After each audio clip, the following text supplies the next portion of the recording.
नष्ट करने में महत्वपूर्ण भूमिका निभाई और एक ऐसी बयान चलाई जिससे पूरे समाज में समग्र स्थापना हो, सभी एक ही ऐसी स्थापना उन्होंने करने का जो सपना बुना, ऐसे संत शिरोमणि को सशक्त नमन। उन्हीं के दिखाए मार्ग पर हम आज चल रहे हैं और हमारी प्रदेश सरकार की भी यही मंशा है। कुछ स्कूल से बच्चियां और बच्चे यहाँ पर आए हैं, कुछ शिक्षकगण आए हैं। सबको मैं इस पावन अवसर पर सबको बधाई देता हूँ। और मुझसे पूर्व हमारी पार्टी के बहुत सीनियर नेता भी एससी मोर्चा के हमारे प्रदेश के अध्यक्ष भी हैं, पूर्व में सरकार में मंत्री रहे कई, ऐसे हम बचपन से पढ़ते भी आ रहे हैं उनके जीवन के बारे में। और हमारे भाई सुरेश काला जी, उनका भी अभिनंदन है। हमारे जयदेव नोलथा जो जेजेपी के हमारे पानीपत सिटी के अध्यक्ष हैं, हमारे बलजीत सारा सर जो बहुत हमारे जिला परिषद के पहले सदस्य भी रहे और बहुत वरिष्ठ कार्यकर्ता हैं।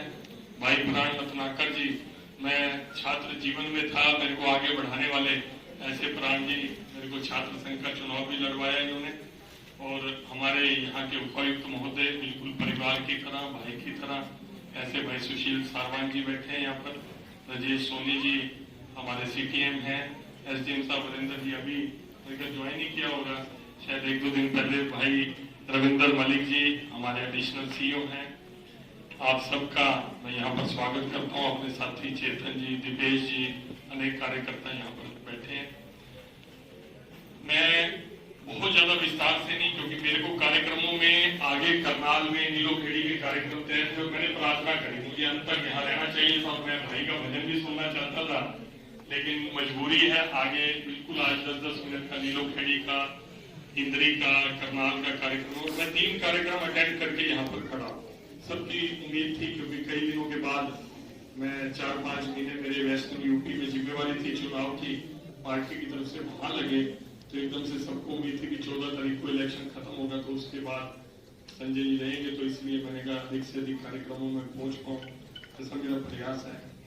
मैं बच्चे बैठे हैं उनसे कुछ बात, आप फोटो लेके बैठ गए, तो मैं बच्चे बैठे हैं उनसे शेयर करना चाहूंगा।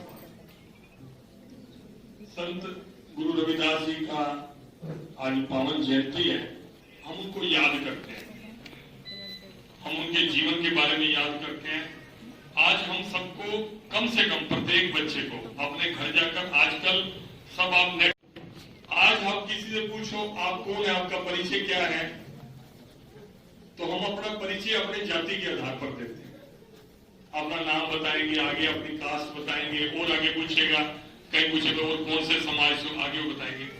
आज जो हमारा समाज जो विभिन्न समाजों में बंट के रह गया है, उस समाजों के कारण ही हमारे अंदर ये भावना आती है कि ये समाज ऊंचा है, ये समाज नीचा है, ये वो है।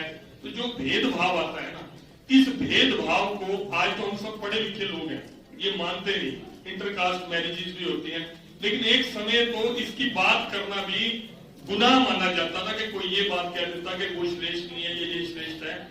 उस समय में संत रविदास जी ने ये संदेश पूरी दुनिया के आगे दिया कि भाई जाति से, जन्म से कोई बड़ा नहीं और कोई छोटा नहीं। अगर कोई बड़ा या छोटा है तो अपने कर्मों के कारण से ही बड़ा छोटा है, ये संदेश। और इस संदेश के कारण उनके लाखों अनुयायी बने। लेकिन उनका कहने का जो तरीका था, संत हमेशा से यही बात कहते हैं, लेकिन उनका जो कहने का तरीका था बिल्कुल सरल भाषा में था। इतनी सरल भाषा थी, जो गुरु अपने सिख धर्म के 5वें गुरु अर्जन देव जी रहे, उन्होंने 40 पद, उनके 40 श्लोक अपने गुरु ग्रंथ साहब में शामिल किए। वो इतने प्रभावित उनसे हुए। और इनके जो गुरु थे संत रामानंद जी, बहुत बड़े संत थे, संत परंपरा के बहुत बड़े संत थे। संत कबीर जी और इनके गुरु दोनों एक ही थे। लेकिन अभी मैं रास्ते में सुनता हुआ आ रहा था एक कैसेट, एक विद्वान की, तो उन्होंने बताया कि ये इतने महान शिष्य थे, अगर ये ना होते संत रविदास जी, संत कबीर ना होते, तो शायद उनके गुरु का नाम इतना बड़ा ना होता। जो इनके गुरु थे संत रामा, आप देखोगे शिष्यों के कारण कोई स्टूडेंट ऐसा होता है जो अपने गुरुओं का, अपने टीचर्स का नाम, कोई आईएएस ऑफिसर बन जाता है, कोई किसी फील्ड में श्रेष्ठ बन जाता है, कोई साइंटिस्ट बन जाता है, तो वो कहते हैं नहीं ये उनका स्टूडेंट था, गुरु का नाम भी वो ऊंचा कर देता है, ये ऐसे शिष्य थे।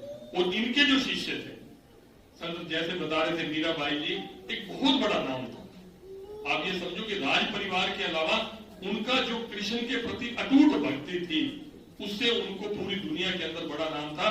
उन्होंने इनको गुरु माना, उनके रैदास गुरु पायो, उन्होंने इसको गुरु माना।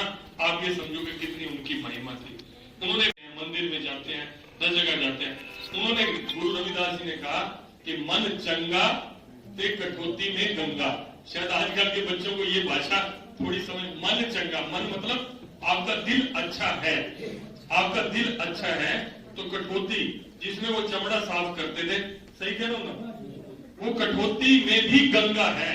हम जाके गंगा स्नान करते हैं, पवित्र हो जाएंगे, पवित्र नदी है, सब मानते हैं, हम भी मानते हैं, हम भी जाते हैं सब। लेकिन अगर आपका मन अच्छा है ना, तो आपके यही आपके घर में ही गंगा बह रही है। उनका कहना ये था, अपना मन अच्छा रखो, प्रेम भाव रखो। मैं कल एक वीडियो देख रहा था, एक बड़े बुजुर्ग थे 98 ईयर्स के, हेल्थी थे, वो बता रहे थे कि अच्छे जीवन की क्या पहचान है। उन्होंने कहा कि आपको कोई पसंद हो सकता है व्यक्ति, कोई नहीं पसंद हो सकता, लेकिन किसी के लिए मन में नफरत मत रखो, नफरत मत रखो, हेट मत करो किसी को। अपने जीवन में आप किसी को नफरत मत करो, आपकी पसंद ना पसंद हो सकती है, और जीवन में आप देने के बारे में अगर सोचोगे तो उसका कई गुना होकर आपके पास आएगा। ये भाव उनका था। अगर हम अपने बच्चों में, आज शिक्षक भी यहाँ पर बैठे हैं, अगर वो विचार और संस्कार जो ऋषि मुनियों ने, संतों ने, आज संत रविदास जी को हम याद करें, अगर हम सब संतों की वाणी को सुनेंगे लेकिन उनको पालन करेंगे। लेकिन कई बार क्या होता है कि हम कार्यक्रम करना बहुत अच्छी बात है, तभी तो ये चर्चा हम कर पा रहे हैं, कार्यक्रम भी करेंगे, मंदिर भी बनाएंगे उनके नाम पर, बड़े बड़े वो बनाएंगे, लेकिन जो उन्होंने कहा उसको जीवन में धारने में शायद थोड़ी हमारे मनों में कमी रह जाती है। आज के दिन हम यही संकल्प करें कि जो उन्होंने ज्ञान इस सृष्टि को, समाज को दिया है, उस ज्ञान की हम पालना करते हुए एक समाज में प्रेम भाव पैदा करेंगे, उस प्रेम भाव को आगे बढ़ाएंगे। यही बात कहते हुए मैं अपनी वाणी को विराम देता हूँ।